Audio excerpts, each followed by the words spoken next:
So, you want to publish a book. It's a dream for so many of us, but let's be real. If you're not prepared, that dream can turn into a total nightmare. Today, we're going to break down the 10 biggest, most expensive mistakes that authors make. And more importantly, we're going to show you exactly how to dodge them so your story gets out into the world the right way. Look at that number. It's pretty wild, right? Surveys show that about 80% of people, and yeah, that might even be you, feel like they have a book inside them just waiting to be written. The dream of being an author is a powerful one, but passion alone isn't going to get you across the finish line. And that's really the big question, isn't it? Because the road from a great idea to a book in someone's hands is loaded with traps. Traps that can drain your bank account, your time, and honestly, your motivation.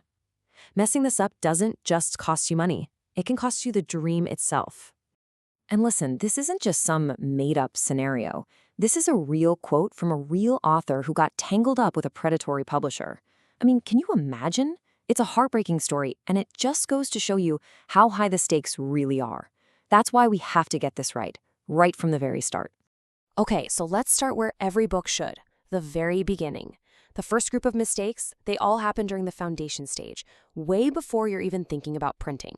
This is all about building your book on solid ground. You wouldn't start a road trip without a map, right? Well, same thing here. The first huge mistake is jumping in without a plan.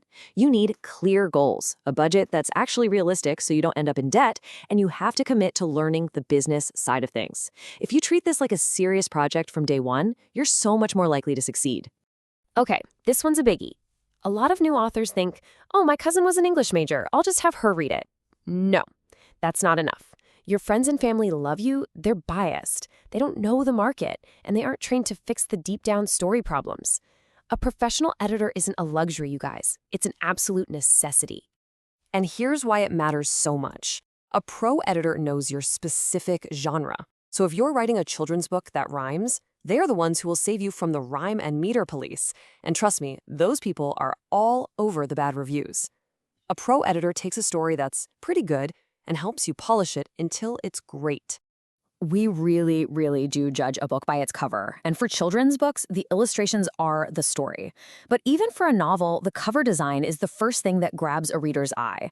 Skimping on your visuals is one of the worst mistakes you can possibly make. So here's the goal. Your book should be able to sit on a shelf in Barnes & Noble right next to a book from a huge publisher, and nobody should be able to tell the difference. That means a killer cover, and if it's a picture book, amazing illustrations. And the good news is, high quality doesn't have to cost a fortune, but you do have to invest in it. This brings us to our next point, and it's a really important shift in how you think about all this. Just because it's called self-publishing does not mean you're supposed to do it all by yourself. In fact, you absolutely shouldn't. You need a team. At the very least, you need these 4 people in your corner. A coach or mentor to guide you through the process, that professional editor we just talked about, a graphic designer for your cover and layout, and an illustrator if you need one. Trying to be all of these things at once is just a recipe for burnout and, frankly, a book that doesn't look professional. The moment you start hiring people, guess what? You're not just a writer anymore. You're a business owner, and that means you have to protect your investment and your work legally. So many authors skip this part, and it can come back to bite them hard. So listen up, this is important. For every single person you hire, you need a contract. And that contract needs 3 key things. 1, it has to be in writing. 2, it needs to be a work-for-hire agreement. And 3, and this is a big one, it has to state that you own the copyright and the original source files. Without those source files, you can't make changes later. You're basically trapped. All right, let's get into the nitty-gritty of business. This section is all about the biggest business mistakes authors make. To really do this right, you have to take off your writer hat for a little bit and put on your publisher hat. Please do not make this mistake. Marketing is not something you do after the book is done. It's something you start doing now, right now, even while you're still writing.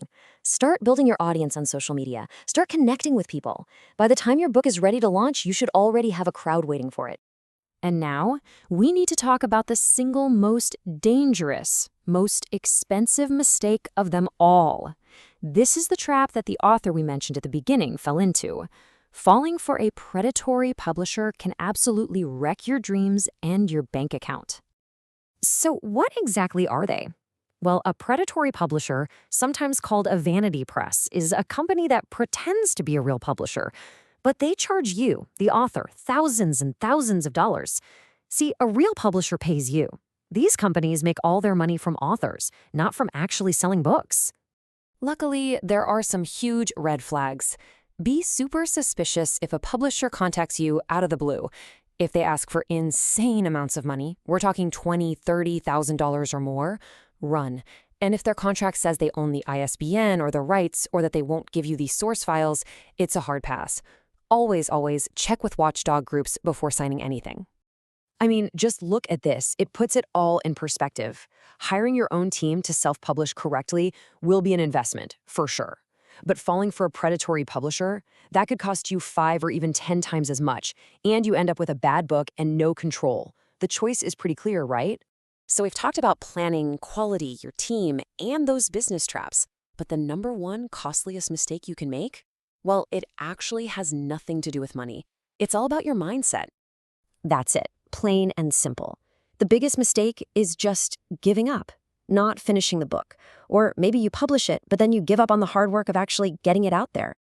And this chart really tells the story. Remember that 80% of people who want to write a book? Only about 1% of them ever actually see it through. Why? Because it's hard. Life happens, we get distracted, and that little voice in our head, imposter syndrome, starts whispering that we're not good enough. So how do you make sure you end up in that 1%? You don't do it alone. You build a support system. Find someone to keep you accountable. Join a writing group. Get a coach who can talk you off the ledge when you get stuck. Community, my friends, is the secret weapon against giving up. Look, at the end of the day, avoiding these mistakes isn't just about saving a few bucks. It's about respecting the story that's inside you. It deserves a real chance. By planning, building your team, and thinking like a pro, you can give your book the launch it truly deserves. You've got the map now. Your story is waiting. Go write it.